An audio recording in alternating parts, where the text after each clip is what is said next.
Good morning. Welcome to my channel. My name is Mindy and I have lost over 120 pounds on Wegovy, Mounjaro, semaglutide compound, and I am now back on Wegovy again. And I was on the Oprah show this week. Sort of. A couple weeks ago, I let you guys know that a producer had reached out to me to ask if they could utilize some of my footage. And as many of you noticed and reached out to me so kindly and to tell me that you saw my footage on the intro to the Oprah weight loss special that aired this last Monday on ABC and is now streaming on Hulu. It was a very, very short clip, just a part of my New Year's resolution video from last year. If you missed it, I'll link it down below. Since that aired, we've had some new people. Welcome to the channel. For those of you who are new, I wanted to talk a little bit about what my channel is about, what my content usually looks like around here. I basically have been documenting my journey since I started these meds back in October of 2021 at 365 pounds. My channel started as like a what I eat in the day vlogging type channel, just talking you through kind of the struggles and victories associated with a weight loss journey on these medications. And it's been a journey. It's been a roller coaster, I guess might be a more accurate description. We've kind of been through it together since the start of this channel. I have gone through some changes in my life. I am now working a part-time job. My channel has had to evolve with my circumstances, and I still do put out weekly content, but it looks a little bit different because I don't have as much time to edit and film as I used to. But I still give you guys eating tips and I talk through some of my struggles and the things that I'm noticing, because while I would love to tell you that once you start taking these drugs it's all sunshine and roses and the weight just falls off and you never even have to think about it, that would be a lie. I still struggle on a daily basis with having to fight unhealthy thoughts and unhealthy patterns and things that I have learned through decades of bad habit. The journey in and of itself has been so rewarding. I have learned so much about myself and new healthy habits, and I've been so blessed to be a part of y'all's journey as you have gone through this. So if all of that sounds interesting to you and you want a partner in your journey to kind of walk through this with you and hold your hand, please like this video, subscribe if you haven't already, and I would love to talk about the weight loss special that aired this week. I've been seeing a lot of thoughts about this whole thing from a lot of different people, and I definitely wanted to kind of weigh in and give my take on the whole thing, regardless of how you feel about Oprah as a person, and regardless of how you feel about her personal views or kind of the things that she might promote. There is no arguing that maybe more than anyone else, she has had to struggle with her weight in the public eye, under public scrutiny, more than just about anybody. Regardless of how you feel about her as a person, that is not something that you can argue against. You also can't argue against the influence and the presence that she has in the media realm, even at 70 years old, having been retired from her show for over a decade. When Oprah talks, people listen. So when they reached out to me about using my footage in the special, I really got into it. Like, I don't want to say got into it because I didn't fight with them, but I wanted to know exactly what the aim of the whole special was. Like, I didn't want to be looped into some fear-mongering thing or something where they're just touting these drugs as some kind of a miracle where you just take them and the weight melts off, because none of that is true. When they told me the approach that they were taking, I felt pretty good about it. And having watched the show, I have to say that I'm overall really, really pleased with the direction that they took it.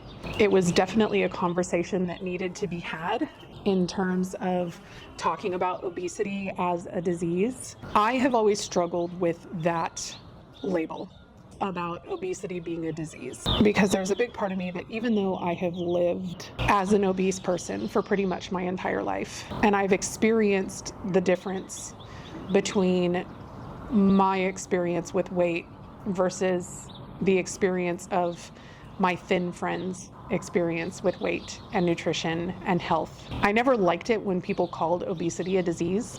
It almost felt like a cop-out to me. Like, if I admitted that obesity was a disease, it was me saying that I had no control over it. the way that they presented it in the special, and they talked about it in the special, and they addressed the science behind why they're labeling and trying to label obesity as a disease and trying to recognize it as a disease, it finally clicked for me. And guys, I've watched a million specials on obesity. I've watched a million documentaries. I've, you name it. Talk to any fat girl. She's more of an expert on diet and weight loss than any doctor you'll probably ever meet. Obviously, I'm being facetious, but I'm just saying, like, trust me, we've done the research. We know the things, right?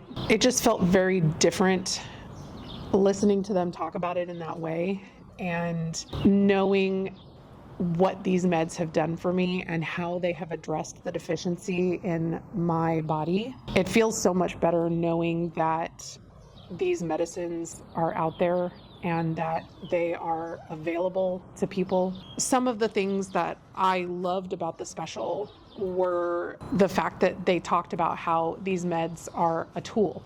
They are not a miracle catch-all, shoot up and the weight falls off drug, because I feel like a lot of people think that that's what's going to happen when they go on these meds, is they're just going to, all they have to do is just take the shot and all of a sudden they're just going to lose weight.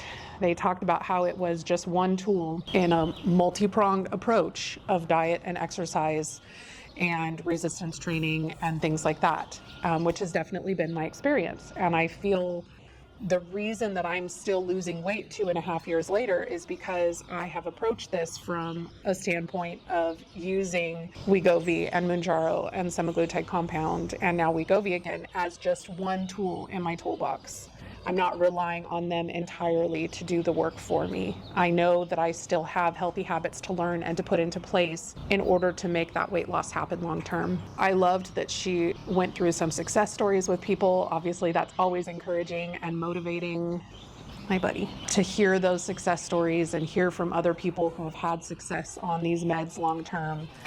She also talked about, giving GLPs to teenagers and underage kids. They did talk about side effects a little bit, and they talked about lack of insurance coverage and accessibility of these drugs. And all of that was good. If you watched it on ABC and you haven't gone to Hulu, they do have an after the show special on Hulu as well that I just watched this morning that goes into a lot more depth on a lot of it. So if you felt like it was lacking, which, I mean, they only had like 40 minutes in the special. There's only so much you can cram into that time.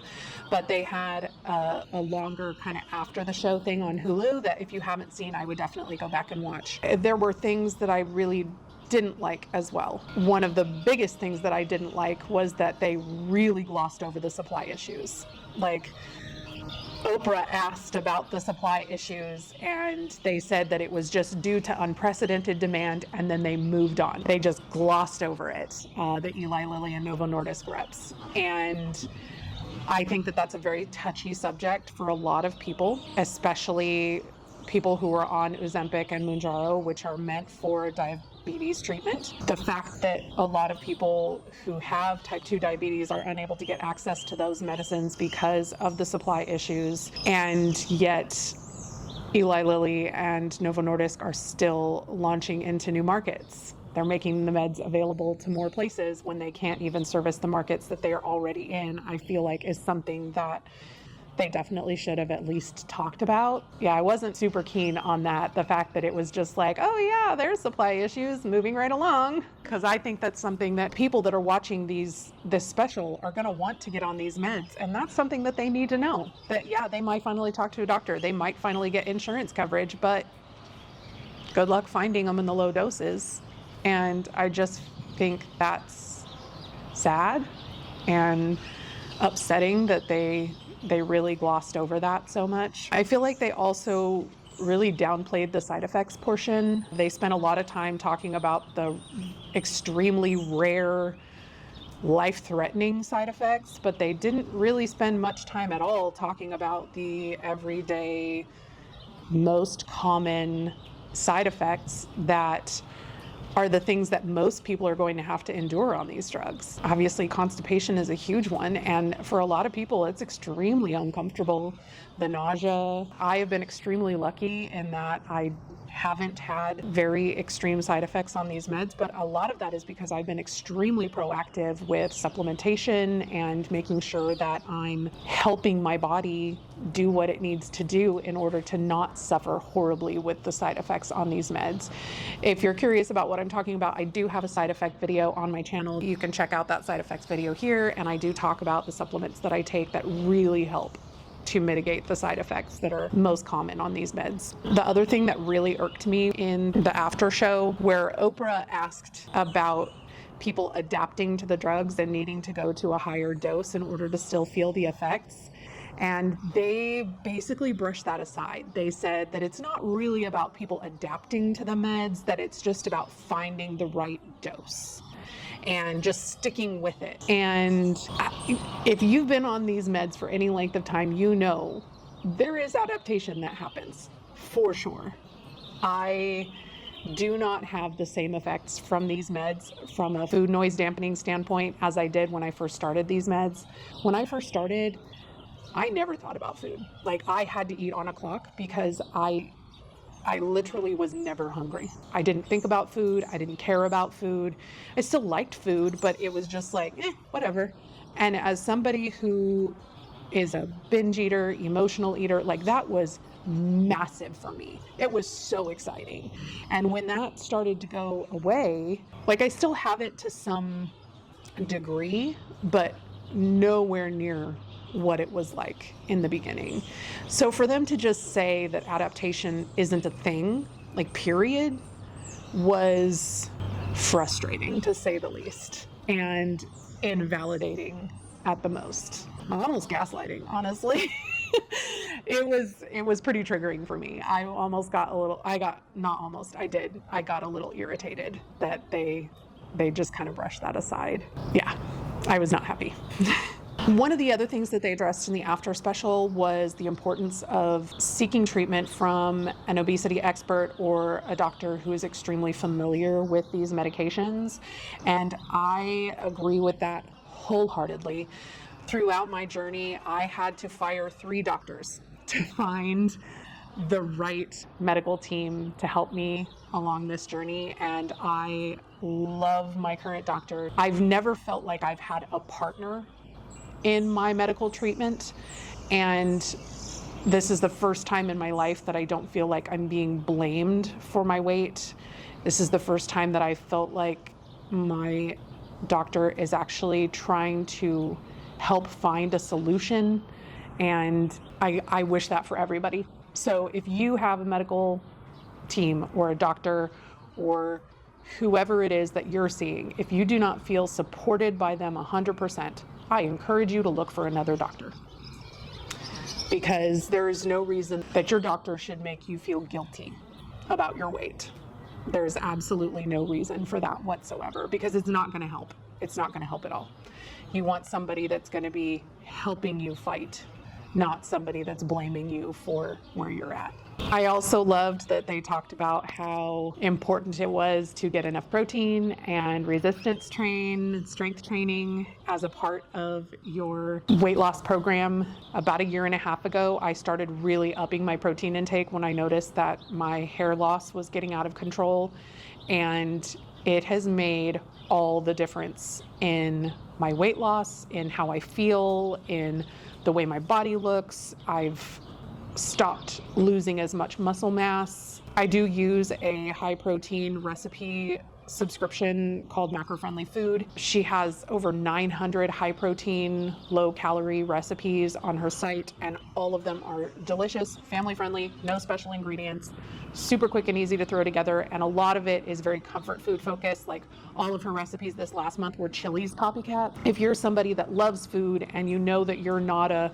brown rice, chicken breast, and broccoli kind of girl, because that ain't me. I'm a big fan of balance, and I feel like everything deserves a place in your diet in moderation, and that recipe subscription service just goes miles in helping me with meal planning and just making my life a lot easier. I pay for 3 months at a time. It comes out to like $10 a month. If you'd like to check it out, I always have a link down in the description along with a discount code that will get you 10% off your first month. I also have her Instagram. Elise Ellis has a ton of free recipes on her Instagram as well. So you can, go there and try out a few of those recipes. That's what I did to start with because I heard about her from another YouTuber named Kim Wadsworth. I love her. Definitely check out the Wads if you enjoy entertaining cooking content. I was like, I don't know if I want to pay for a monthly recipe. I can get recipes for free all over the internet. And I started using some of her free recipes on her Instagram. And after 2 or 3 recipes, I was like, all right, I'm just going to try it out for a little bit. And honestly, it saves me so much time and energy looking for recipes on the internet. I couldn't live without it at this point. If you've been around for a while, I sing their praises constantly. And I know some people think that I just do it because I am an affiliate, but literally I also have a Buy Me a Coffee membership where I send out weekly meal plans. You will see I eat her recipes every single week. It is not an exaggeration. I could not live without her meals. The last thing about the after the show special that really kind of got under my skin a little bit was there was this Q&A portion where a woman who had been on compounded tirzepatide stood up and talked about the fact that she was on compounded tirzepatide and that she had had amazing results and she was feeling so much better and her numbers were so much better. The doctors responded basically, I won't say shaming her, but basically said that they don't agree with compounding pharmacies and kind of did a little bit of fear-mongering, which often happens in the medical community surrounding compounding pharmacies. And here's the thing, not all compounding pharmacies are created equal. If you missed my compounding Q&A video, I will put it down here. I was on compounded semaglutide and had a perfectly good experience on it. And I feel like if you don't have insurance cover for these meds, and that is the only way that you can get your hands on them, they are a perfectly viable option as long as you are using a reputable compounding pharmacy. The problem is that there are a lot of online compounding pharmacies that sell peptides. And yes, GLP is a glucagon-like peptide 1, but peptides are not the same thing as a GLP-1. Okay, so peptides are sold as research grade meds. So they're compounded research grade medicines. So they're not intended for human consumption. And in fact, when you order them and you receive your vial in the mail, it will say on there, not intended for human consumption. They're not tested the same way. They're not prepared the same way. And you never really know exactly what you're getting. Versus going through a local compounding pharmacy who is held responsible by your local health department. They are inspected in order to manufacture an injectable compound. They have to be a sterile pharmacy. If you really do the research and you understand the differences between the two, compounding is a viable option for people who financially cannot afford to get these medicines because they don't have insurance coverage. I can't afford $1,600 to $1,800 a month for these meds. Most people can't. Even though they save my life and they are worth that money if you have the money to spend on it. If compounds are the only way that you can get your hands on them, I would rather see you use a reputable compound than just not be able to have access to the meds at all. The fear mongering around that has to stop. They could have used that opportunity to educate people about the differences between peptides and compounds and a legitimate compounding pharmacy, but instead, because they're paid by Novo Nordisk and Eli Lilly, they just said, no, don't do that. That's bad. You don't know what you're getting, blah, blah, blah. That bothered me. I've been a part of and left many a support group because they do not allow conversations about compounding, and I just don't feel like that's the right way to go about it. I think that that's how you get people making uneducated decisions because they don't have the information from qualified sources that have good information about how to hunt down and locate proper medication. Anyway, those are kind of my thoughts on the Oprah special. If you've missed it and you have access to Hulu, Definitely check it out, give it a watch. Let me know what your thoughts were down on the comments about the special. I would love to hear it. If you have been on these meds or are thinking about going on these meds, or if you're looking for a group of people to support you in your journey, I always have a link down below to my Discord channel, which you are welcome to join. It is free, and there's plenty of people there who would love to help support you on your journey if you are struggling, or if you just want people to tell you what a great job you're doing. We love to encourage people over there. I know a lot of you have really been excited about seeing some sort of update about my outfit that I was sewing for Spring War that I went on last week. And I wanted to put together like a vlog-ish thing to give you guys a taste of what Spring War is like. We had an amazing time last weekend. It was exhausting. We loved the fact that we got the RV. We will definitely be doing that in the future as long as finances permit, because it was fantastic not having to leave and having some place to go when the weather turned. The weather was way better than it was expected to be, but it was still quite wet. Helios had an amazing time. He got all of the attention. I just wanted to leave you guys with a little taste of what my Spring War was like last week.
Thank you so much for being here, for continuing to support me on my journey, and all of the lovely encouragement that I've received since my footage aired on Monday. If you enjoyed this video, give it a like, subscribe if you haven't already, and I will see you guys in the next one.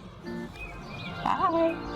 We're on a journey, looking back on the things that we've taken for granted, but feels like we're learning to be better without what's been holding